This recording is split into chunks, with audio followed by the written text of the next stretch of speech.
So far, this Rangers-Hurricane series has been even more fun than I thought it was going to be, and I was super excited for it. You had two teams coming in from round 1 that totally overmatched their opponents and basically breezed into round 2. Both were highly touted as serious Stanley Cup contenders. It had the makings of a great series, and Game 1 delivered on an entertaining 4-3 Rangers win. Going into Game 2 yesterday, you had a feeling we were going to get a good game, but we ended up getting something even better. Like, to me, that was the best game of the playoffs so far. There was a ton of goals, it was going back and forth. You could tell both teams really wanted it, but one guy in particular that I said this about coming into the playoffs about a month ago. What I'm most fascinated to see from him now, though, is what does he do in the playoffs here? He's already got a couple playoff runs under his belt, but this is the big one here. He's a top 6 player on a Stanley Cup contending Rangers team that had a disappointing playoff outing last year. Will he step up? This is going to be huge in the development of Alexis Lafreniere. Well, when it mattered most against a really good Carolina team, Lafreniere stepped up with 2 huge goals. That first one especially was beautiful, and it's awesome to see from a guy who was called a bust for years after getting drafted. This season has really gone a long way to him shedding that label, and so far his playoffs this year are helping that even more. Apart from just the goals though, this one had a ton of crazy moments. You had Svechnikov taking out Shesterkin, that one caused quite the stir. You had Tony DeAngelo, of course, telling Keandre Miller, who by the way has 30 pounds and 6 inches on him.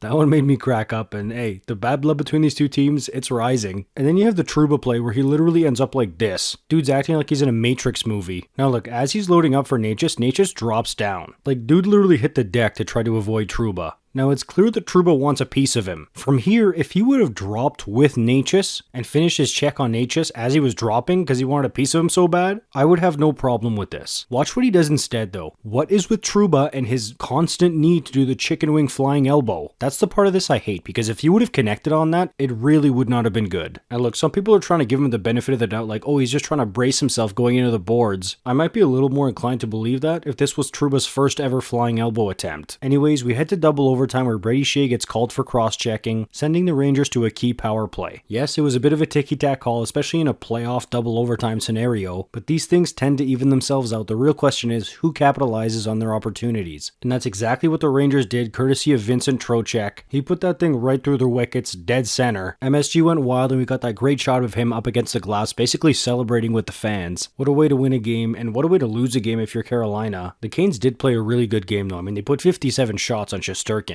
When the other goalie makes 54 saves and his team gives him 4 goals of run support, that team's going to be really tough to beat. The series is not over yet. The Rangers are insane right now, though. They're unbeaten in the playoffs. 6 games, 6 wins, they're rolling. Shesterkin's feeling it, their big guns are firing on all cylinders. This team is looking like a serious problem. I mean, even when Zibanejad is passing up breakaway opportunities like this, they're still winning. We'll see what they've got for Game 3. This series has provided some great entertainment. Give me your thoughts on it in the comments. The Shesterkin-Svechnikov thing, the Trouba thing, the penalty call in overtime, like there's so much here, and I suspect it's going to give us even more. Please like and subscribe if you're new. I'll see you in the next one. You're awesome.